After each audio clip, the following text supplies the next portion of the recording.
Assalamualaikum warahmatullahi wabarakatuh. Saya Ica Cahyati dari kelas 11 IBB. Saya akan menjelaskan mengenai materi kelompok sosial. Pengertian kelompok sosial.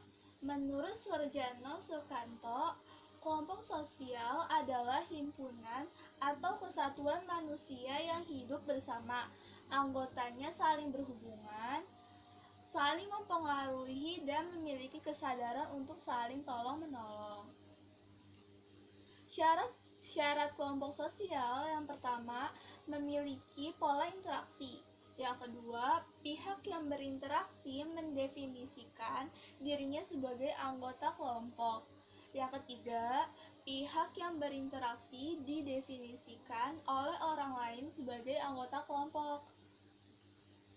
Faktor pembentuk kelompok sosial. Yang pertama, kepentingan yang sama. Yang kedua, pertalian darah atau keturunan yang sama. Yang ketiga, daerah atau wilayah yang sama. Bentuk atau jenis kelompok kepentingan di masyarakat terbagi atas dua, yaitu secara teratur dan tidak teratur. Yang pertama, saya akan menjelaskan kelompok kepentingan yang secara teratur. Yang pertama, solidaritas mekanik dan solidaritas organik. Solidaritas mekanik merupakan salah satu ciri dari masyarakat yang masih sederhana dan belum mengenal pembagian kerja. Yang kedua, solidaritas organik. Bentuk solidaritas yang telah mengenal pembagian kerja. Biasanya solidaritas mekanik ini dalam perdesaan atau masyarakat yang sederhana, dan solidaritas organik pada masyarakat kota yang lebih modern. Yang kedua adalah paguyuban dan patembayan. Paguyuban bentuk kehidupan bersama di mana anggotanya diikat oleh hubungan batin yang murni dan bersifat alamiah dan kekal. Yang kedua, patembayan. Ikatan lahir yang bersifat pokok untuk jangka waktu yang pendek. Yang selanjutnya yaitu primer dan sekunder. Kelompok sosial tempat pertama individu saling mengenal ini termasuk primer, yang berinteraksi sosial dan bekerja sama cukup erat. Lalu yang sekunder, kelompok-kelompok besar yang terdiri atas banyak orang, namun hubungannya tidak begitu erat. Lalu selanjutnya ada in-group dan out-group. In-group, kelompok sosial yang dijadikan tempat oleh individu-individu untuk mengidentifikasikan dirinya dengan anggota kelompoknya. Lalu yang out-group, kelompok sosial yang oleh kelompok individunya diartikan orang di luar in-group. Lalu yang selanjutnya, membership group atau reference group. Membership group yaitu kelompok di mana setiap orang secara fisik menjadi anggota dari kelompok tersebut. Lalu reference group, kelompok sosial yang menjadi acuan bagi seseorang secara psikologis. Jadi kalau bisa dibilang membership group ini secara fisiknya dan reference group ini secara psikologis atau batinnya. Lalu selanjutnya ada kelompok formal dan informal. Kelompok formal memiliki aturan yang tegas. Kelompok ini sengaja diciptakan untuk mengatur hubungan antar sesama anggota. Kelompok formal memiliki struktur dan administrasi yang jelas. Selanjutnya, kelompok informal. Kelompok yang tidak memiliki struktur dan administrasi yang tidak jelas. Lalu selanjutnya ada kelompok okupasional dan kelompok volunter. Kelompok okupasional biasanya memiliki aturan dan pedoman dalam bertingkah laku yang berupa kode etik. Kelompok ini terdiri dari beberapa profesi yang sama. Contohnya kayak ID, yaitu kumpulan anggota-anggota yang berprofesi dokter. Yang kedua yaitu kelompok volunteer. Kelompok volunteer terdiri atas berbagai anggota yang memiliki kepentingan yang sama juga. Akan tetapi, yang membedakannya adalah keberadaan kelompok ini tidak mendapat perhatian dari masyarakat. Contohnya adalah kelompok sukarelawan. Selanjutnya adalah kelompok sosial tidak teratur. Yang pertama adalah kerumunan. Kerumunan adalah individu-individu yang berkumpul secara kebetulan di suatu tempat dan juga waktu yang sama. Ciri-cirinya yaitu sifatnya sementara, tidak terorganisasi, kedudukan sosialnya sama, keempat mudahnya berinteraksi atau meniru, yang kelima identitas individu tenggelam. Bentuk-bentuk kerumunan yang pertama khalayak penonton yang formal, yang kedua kelompok ekspresif yang direncanakan, yang ketiga kerumunan yang kurang menyenangkan, yang keempat kerumunan yang sedang panik, dan yang kelima kerumunan penonton yang tidak direncanakan.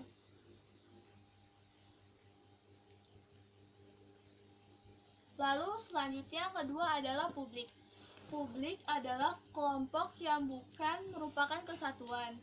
Interaksi secara tidak langsung melalui alat-alat seperti radio dan teknologi masa kini, seperti Instagram, Facebook, blog, dan sebagainya. Yang ketiga yaitu kelompok massa, yaitu kumpulan orang-orang yang tidak saling mengenal. Berjumlah banyak, anggotanya heterogen atau berbeda atau bermacam-macam, berkumpul di suatu tempat dan tidak individualistis. Massa memiliki kesadaran diri yang rendah, tidak dapat bergerak dengan terorganisir, tidak bertindak untuk dirinya sendiri, melainkan terdapat dalang yang di belakangnya berfungsi memanipulasi mereka. Selanjutnya, penjelasan mengenai hubungan antara kelompok dalam masyarakat. Ada yang A, dimensi dalam hubungan antar kelompok, lalu pola hubungan antar kelompok. Konsep dimensi dalam hubungan antar kelompok mencoba menjelaskan mengenai gerakan atau keterkaitan yang muncul antara dua kelompok atau lebih yang saling berhubungan satu sama lain. Dimensi dalam hubungan antar kelompok, yang pertama dimensi sejarah, yang kedua dimensi sikap, yang ketiga dimensi intuisi, institusi, yang keempat dimensi gerakan sosial.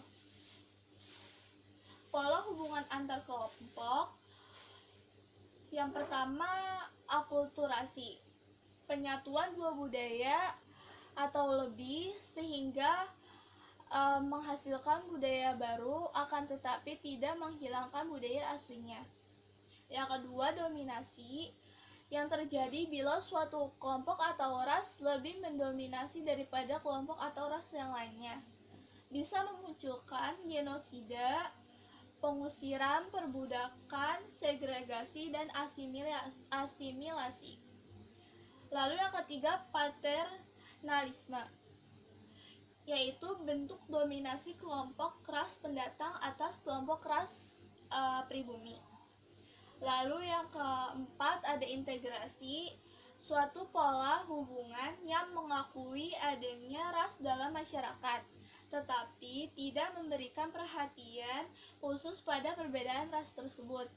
Ini terjadi pada masyarakat Indonesia yang memiliki semboyan Bhinneka Tunggal Ika, yang berbeda-beda tetapi tetap satu jua.